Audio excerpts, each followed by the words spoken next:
이 말씀은 여기 사사기 2장입니다. 사사기 2장 1절부터 10절까지의 말씀을 시작했습니다. 구약성경 361년에 있는 사사기 2장 1절부터 10절까지의 부분인데 1절부터 교독해서 읽겠습니다. 여호와의 사자가 길갈에서부터 보기므로 올라와 말하되 내가 너희를 애굽에서 올라오게 하여 내가 너희 조상들에게 맹세한 땅으로 들어가게 하였으며 또 내가 이르기를 내가 너희와 함께한 언약을 영원히 어기지 아니하리니 너희는 이 땅에는 주님과 언약을 이루지 않으며 그들의 죄악들을 몰라하였거늘 너희가 내 목소리를 듣지 아니하였으니 어찌하여 그리하였느냐. 그러므로 내가 또 말하기를 내가 그들을 너희 앞에서 쫓아내지 아니하리니 그들이 너희 옆구리에 가시가 될 것이며 그들의 신들이 너희에게 올무가 되리라 하였노라. 여호와의 사자가 이스라엘 모든 자손에게 이 말씀을 이르매 백성이 소리를 높여 움직이나. 그러므로 그것을 이름하여 보김이라 하고 그들이 거기서 여호와께 제사를 드렸더라. 전에 여호수아가 백성을 보내매 이스라엘 자손이 각기 그들의 기업으로 와서 땅을 차지하였고 백성이 여호수아가 사는 날 동안과 여호수아 뒤에 생존한 장로들 곧 여호와께서 이스라엘을 위하여 행하신 모든 큰 일을 본 자들이 사는 날 동안에 여호와를 섬겼더라. 여호와의 종 우리의 아들 여호수아가 110세에 죽음에 무리가 그의 기업 경내 에브라임 산지 가하스산 북쪽 딥낫 헤레스에 장사하였고 그 세대의 사람도 다 그 조상들에게로 돌아갔고 그 위에 일어난 다른 세대는 여호와를 알지 못하며 여호와께서 이스라엘을 위하여 행하신 일도 알지 못했더라. 아멘. 할렐루야. 오늘도 말씀으로 우리의 삶을 주님이 인도하실 줄 믿습니다. 어제 우리는 하나님의 말씀을 가볍게 여기면서 가나안 땅을 온전히 정복하지 못했던 그런 이스라엘 백성들의 모습을 확인해 보았죠. 하나님의 명령이 분명했는데도 불구하고 자신의 생각을 얹으면서 조금 더 편안하고 조금 더 자기들의 유익을 위한 삶을 살면서 하나님의 명령을 변질시키고 온전하게 순종하지 못했던 백성들의 모습이었는데요. 자, 그리고 이어지는 오늘 2장 말씀을 함께 읽겠습니다. 어제 읽었던 부분에 바로 이어지는 2장의 상황인데요. 이런 이스라엘 백성들 앞에서 여호와의 사자가 다시 나타납니다. 1절 말씀을 보십시오. 1절 말씀 다시 한번 더 읽겠습니다. 시작. 여호와의 사자가 길갈에서부터 보김으로 올라와 말하되 내가 너를 애굽에서 올라오게 하여 내가 너희 조상들에게 맹세한 땅으로 들어가게 하였으며 또 내가 이르기를 내가 너희와 함께한 언약을 영원히 어기지 아니하리니. 아멘. 지금 여호와의 사자가 어디에서 나타나고 있습니까? 자, 어디에서 어디로 올라왔다고 지금 말하고 있습니까? 길갈에서 올라와서 보김이라는 곳에 여기에서 하나님의 말씀을 대언했다라고 1절이 기록하고 있죠. 그런데 여러분 길갈 기억나십니까? 길갈? 그러니까 여호수아서 통독할 때 계속 등장했던 지명이 바로 길갈이었습니다. 길갈은 여호수아 당시에 여호수아가 이스라엘 백성들을 이끌고 가나안 땅을 정복하던 때에 가장 중요한 정치적, 군사적 그런 중심지였는데요. 이스라엘 백성들이 요단강을 건너자마자 요단강을 건너고서 그 요단강 안에 있던 12돌을 취하여서 12돌을 가져다가 세웠던 곳이 바로 길갈이었습니다. 그리고 출애굽하면서 이스라엘 백성들이 이제 하나님의 명령을 따라서 할례를 행했는데 40년이 지나고 나서 출애굽 세대가 새롭게 태어난 출애굽 세대가 할례를 행하지 않았기 때문에 그들이 이제 약속의 땅에 들어가기 전에 하나님께서 명령하셔서 할례를 행했던 것이 이 길갈입니다. 무엇보다 중요한 것은 가나안 정복 전쟁을 치르면서 여리고성을 차지하고 아이성을 차지하고 남부의 5 부족을 차지하고 정복하고 이런 전쟁을 치를 때마다 계속 쫓아다니지만 않고, 그죠? 노약자들이 있고 유아들이 있고 뭐 양떼 짐승들이 있기 때문에 이런 모든 것들이 머물렀던 곳이 길갈이었고, 길갈에서 출발해서 전투를 치르고 전투가 끝나면 다시 돌아왔던 곳이 바로 길갈이었어요.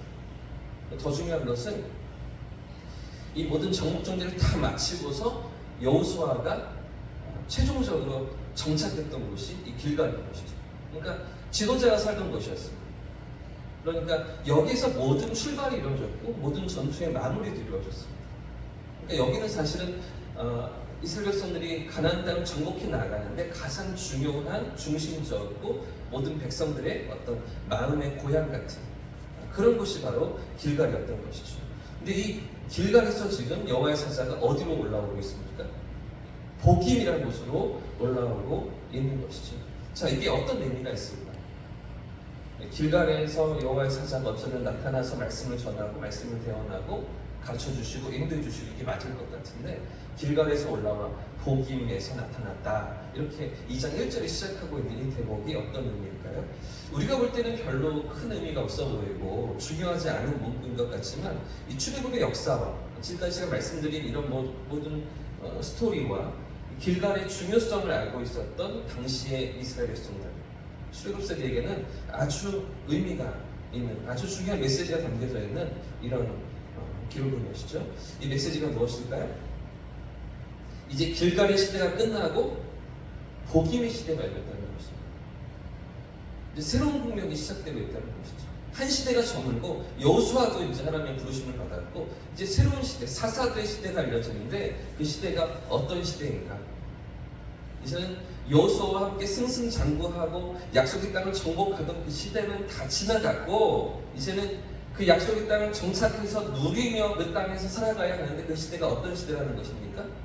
보김의 시대? 어떤 시대입니까? 눈물의 시대입니다. 통곡의 시대입니다. 아픔과 서름의 시대가 이제 열리고 있다는 것이죠. 자, 5절 말씀해 보시면 그곳의 이름을 보김이라 하였다 이렇게 다시 기록하는데 그런데 이 보김이라고 되어 있는 이 각주 있죠? 가로 2번 보이십니까? 그 가로 2번을 아래에 따라가 보시면 뭐라고 해석을 하는 것 같습니까? 눈물의 시대라고 되어있죠. 눈물의 시대. 우는 자들, 통곡하는 자들, 펑펑 눈물을 쏟으면서 절규하는 시대가 시작되고 있는 것입니다. 어쩌면 이제는 전쟁도 다 끝났습니다. 조금씩 그 가난한 부족들이 남아있긴 하지만 그래도 큰 전쟁은 다 끝난 거죠. 참 불씨만 정리하면 되는데 그래서 평화가 찾아오고 안식만 있을 것이라고 생각했는데 전혀 다른 메시지를 하나님은 전달하고 계신 거죠. 그 이유가 무엇입니까? 2절과 3절 말씀 우리 같이 읽어보겠습니다. 2절과 3절 말씀입니다. 시작.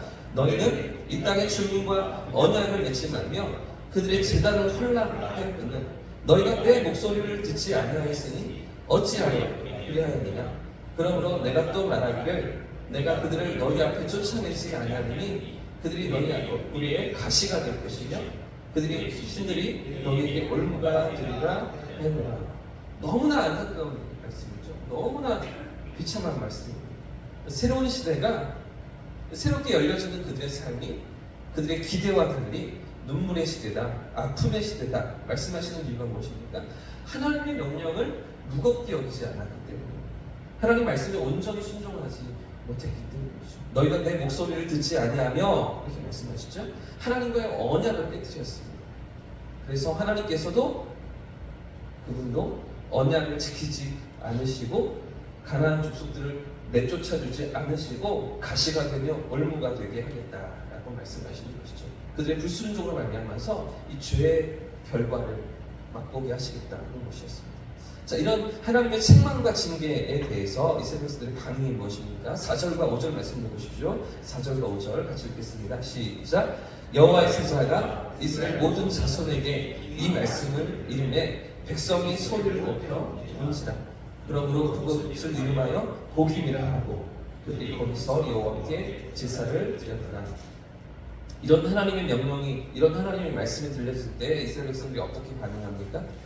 목 놓아 울고 있습니다. 큰 소리로 울고 있습니다. 그래서 이 장소를 보김, 통곡하는 자들, 눈물을 쏟는 자들이라고 이름을 붙이고 있는데요. 자, 그런데 지금 이스라엘 백성들의 이런 반응 어떠십니까? 울고 있습니다. 안타까워하고 있습니다. 후회하고 있습니다. 그런데 여기서 우리가 발견해야 되는 중요한 문제가 무엇입니까?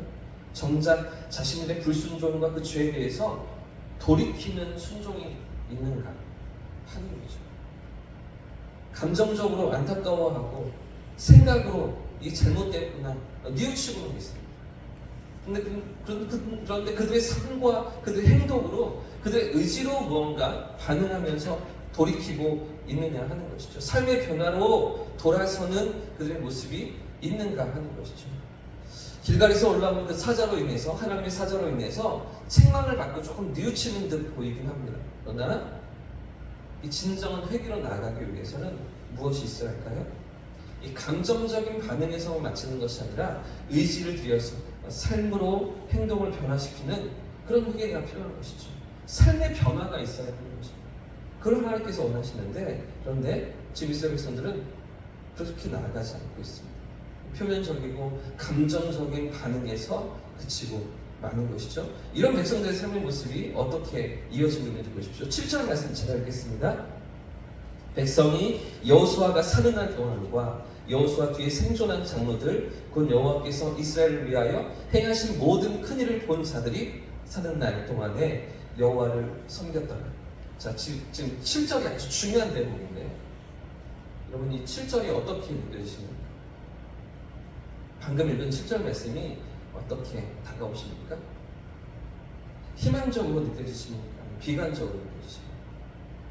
여호수아가 사는 날 동안에, 그리고 여호와께서 행하신 큰 일을 본 자들이 사는 날 동안에 여호와를 섬겼더라. 그래도 하나님을 섬기는 백성이죠.